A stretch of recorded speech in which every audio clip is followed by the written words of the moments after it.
Hello guys! In today's video, we're showing you how you can add friends on Monopoly Go. So without further ado, let's start! To begin, open your Monopoly Go. Make sure that you have a good internet connection. Now when you open your Monopoly Go, you can see Play with Friends. You can tap on that to play with your other friends.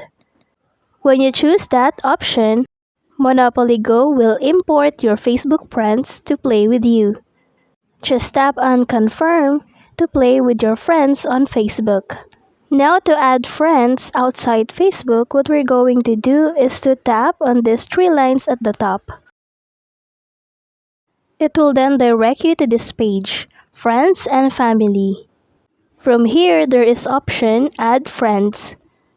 Here are the person or account that has Monopoly Go. So you can choose to add friend to them and wait for them to confirm your request. You can also choose to invite your friend, for example on Facebook. You can send a link to them to invite them to play with you.